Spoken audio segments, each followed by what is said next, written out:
Hey there friends, Nibs again. Wanted to get out and do another video for you guys. This was an idea that was brought up by one of my viewers. He actually asked me a question about velocity, differences in different length barrels. He was specifically asking about an old Mossberg that he has that's similar to one of mine that I did a video on.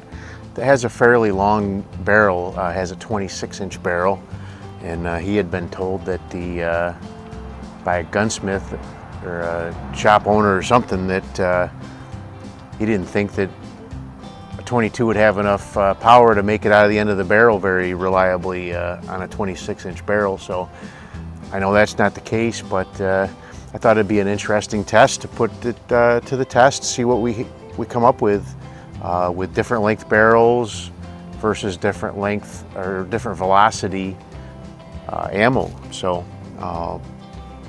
got the chronograph set up here. I did set up some targets out at 25 yards. We'll compare a little bit of accuracy differences there too, I guess. I don't plan to show every shot on camera, but I'll do some groups of shots, and we'll compare what the averages are on the ammo on the Caldwell app here, and we can compare those. So it's a pretty nice day for early December in upstate New York. It's a little chilly, but it's not raining, it's not snowing, so I'll take that for sure. I brought out 3 guns with 3 very different length barrels. So the first one up here in the front is my Mossberg Model 142A. It's probably one of the shortest barreled guns that I own outside of pistols. And this little carbine here,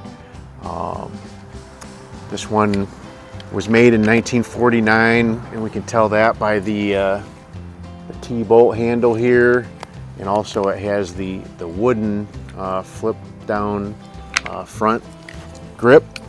In subsequent years after 49, when they first came out with this model, they went back to the round bolt handle, and also they had a black plastic front piece here. And this one again was made in 1949. And that one has an 18-inch barrel, so that's very short for rifles. Now this next one, very cool, oldest one out of the group, is a Remington. I've got 3 different manufacturers, 3 different barrel lengths, and this one's a cool one. This one was made in April of 1936.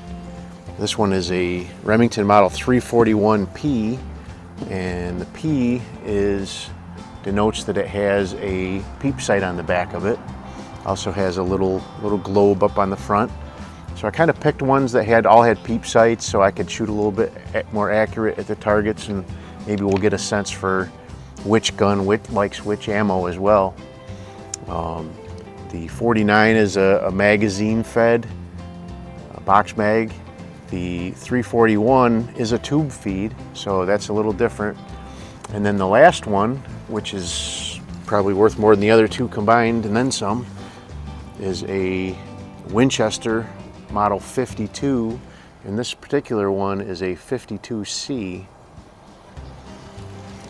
And I've had this one for several years, and very nice gun. So the 341 has a 23-inch barrel, so it's 5 inches longer than the 18-inch barrel on the Model 341A, or 142A, sorry. Getting my numbers all jumbled up here. And then the Model 52 has a 28-inch barrel, so that one is 5 inches longer than the 341P. So that really should give us a good representation of short to long barrels. And I brought out 3 different ammos here to try out in them. And I do want to put one little caveat here out, and I'm going to go against something that I always try to preach about old guns. I believe the 52 is more than capable of handling the ammo, and probably the 142A is built around the era where high velocity would be okay. But kind of a good rule of thumb to live by is with old 22s is if you can get away with it, don't shoot anything faster than standard velocity out of these guns. A lot of these, like this old Remington, they were made in the day when there was no such thing as high velocity ammo. So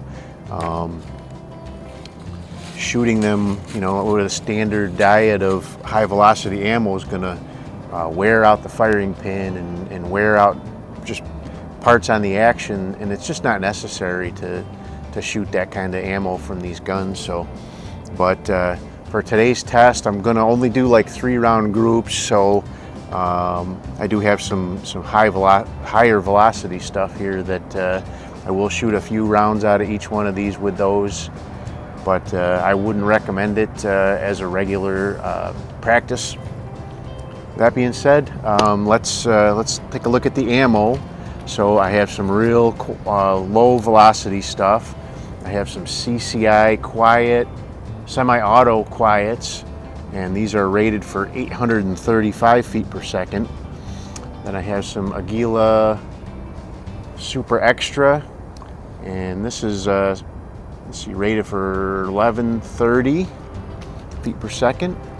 And then this stuff is really smoking fast. This is Aguila 22 HP Interceptor hollow point, and these are rated for 1470. So definitely would not recommend shooting those on a regular basis out of any old-time 22. Probably anything from like the 60s and newer maybe would be okay, but I wouldn't do it from anything really older than that. But that being said, I am going to shoot it 3 shots out of each one of these just to get the chronograph numbers, and we'll see how much difference they make over each one. So like I said, I'm not going to record every shot on camera. I'm going to start and stop this so we don't end up with a hour-long video here, but I did want to I'll show you a few shots from each gun just so we see that being shot. But I'm going to start the chronograph now, so you hit start and I'll load up. I'm just going to do 3 rounds of each type here, so this doesn't take forever even off camera. So I've got 3 rounds of the quiet for starters. So maybe I'll do like the 3 rounds of the quiet from this gun on camera, and then I'll stop it. I'll do the other 3 rounds, and then I'll do like 3 rounds of the Remington from it, of the different speeds. So this one I'm going to shoot at the top row, of my targets, just so we can compare notes later.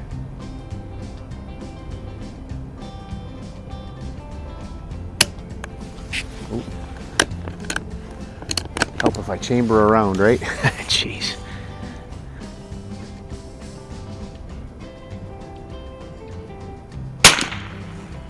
So that was 826.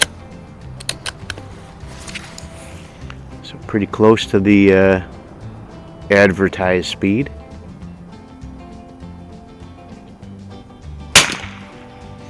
$851.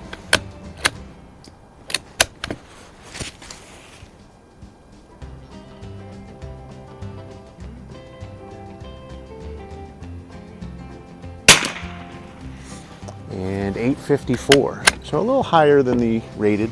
I'm gonna go ahead and stop this, and I'm gonna save the group. So this is a really neat app. I talked about it a little bit before.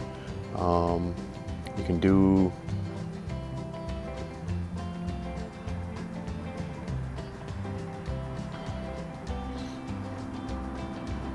so I'll go to saved groups and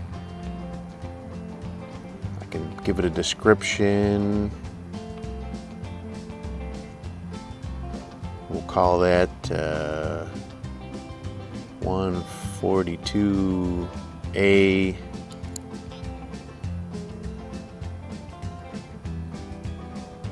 low velocity. Okay, so I'll go ahead and stop the camera. I'll do the other two groups from this gun, and then I'll bring you on for one of the other two, and we'll go back and forth like that. And then once I'm done shooting them all, I will compare the notes, and I'll bring the targets up, and we can see how they look as well. So, alrighty, friends. So here's the Remington 341P. This is the low velocity stuff.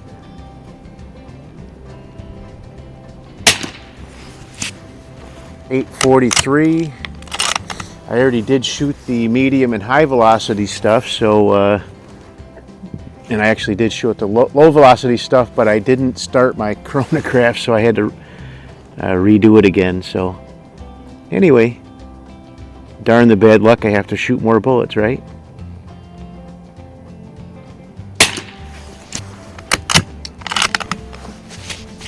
Oh, got an error on that one. I'll have to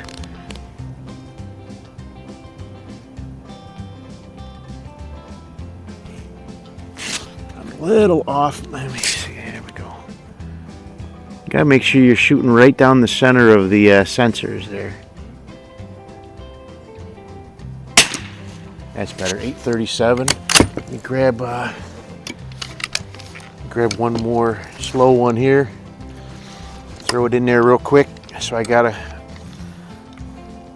good 3 group average for each one of them. So this 341 has a really excellent lifter assembly. So it lifts it straight up, and you're not doing this and possibly damaging the tip of your bullet. So really helps if so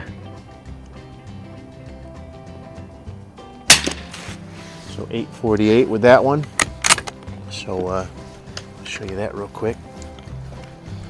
So you see this little lifter here when you slide that forward, or actually when you open it up, it brings the bullet straight up out of the magazine instead of when you try to push the bolt forward. Normally you'd be feeding around up and it would come up, and a lot of times it hit at the top of the chamber and stuff. So this is a pretty ingenious way to do it, and it's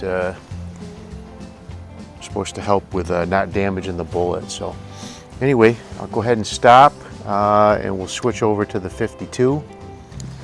Alrighty, friends, here we go. So here's the last 3 shots of the group here, shooting the hyper velocity, the Aguila interceptors, and these ones I definitely recommend using hearing protection. They are quite loud. The other stuff, pretty much subsonic, really isn't too loud, so I wouldn't worry about too much with that. People recommend you do wear hearing protection with every shot, and I can't say that that's a wrong answer. But with these higher hyper velocity ones, I definitely do recommend that. So that was 1410.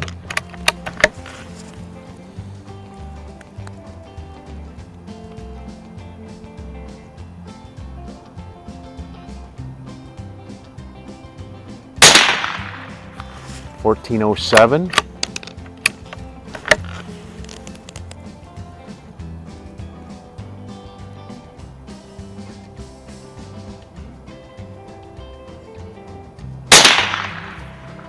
$14.12.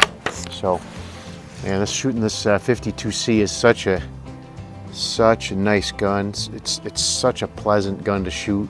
Excellent trigger. Bolt just works smoothly, and the peep sights and the globe sight give you such a great sight picture. But all right, I'm gonna go ahead and pause this again. I'm gonna go grab those targets and bring them up, and then we'll review these numbers and see what we ended up with as far as differences, if any, and does it make a difference, the barrel length, as far as velocity goes anyway. So anyway, see you in a minute. Alrighty, friends, so let's review these numbers real quick. All of a sudden we got some weather moving in here. I'm gonna have to pack things up, get my stuff out of the rain here, but I was really actually kind of shocked at what I see as far as these numbers go. So 18, 23, and 28-inch barrel. The low velocity stuff, the spread between high and low was 6 feet per second. Actually had about 844 with the 142A, so the 18-inch barrel, 843 out of the 23-inch barrel, and 849 out of the 28-inch barrel. So that one is like, it doesn't even overcome the spread. So it's just the difference between one round to the next, really. So there's no difference with that low velocity in any of these barrels to speak of. So now the medium stuff, I did see a slight increase. Well, actually, again, the 18-inch barrel had 1108. The 23-inch barrel, I had 1093, so actually a little drop there. These are the averages of the 3-shot groups. And then the 28-inch barrel, I did see 1115, so there's a spread there of 22 feet per second. Again, not enough to really talk about, I don't believe. And then the only one that I saw any kind of difference at all was with the hypervelocity stuff. And so the 18-inch barrel, I had 1358, almost 1359. The 23-inch barrel had 1377, so almost a 20 feet per second increase there. And then the 28-inch barrel had 1409, so that's about a 30 foot per second increase there. So top to bottom, about a 52 foot per second spread on those ones. I wasn't too shocked about the groups. The 52 shot great with all of the groups, and but the one that really kind of surprised me was the 142A. So I accidentally shot one of my low velocities over here in the medium velocity, but on this hyper velocity, that 142A actually shot almost a one-hole group there. The rest of them were pretty good. I had to redo the low velocity on the 341P, so there's a bunch more holes there. Had an extra shot there, but the 52 is just remarkable shooter. So, but anyway, I had a lot of fun doing this test, and I hope everybody enjoyed it. Ended up being a little bit longer than my normal videos, but I cut out a lot of the actual shooting part, so hopefully it didn't end up being too long for you guys. I know that my ADD likes to kick in, and I click off of videos after 5 or 10 minutes, usually, unless there's really something interesting going on that keeps my interest. But I really hope you appreciate getting this done for you guys, and we'll see. Didn't see as much variation as I expected, really, but I hope you enjoyed seeing my cool old rifles. Mossberg 142A, Remington 341P, and my fine old Winchester 52C. all great rifles, and they all shot really good too. Good groups. I was only shooting 25 yards here because mostly this was for the chronograph data. So, but anyway, I'm gonna wrap it up and do a little other shooting I wanted to get done while I was out here too. So, you guys have a great day.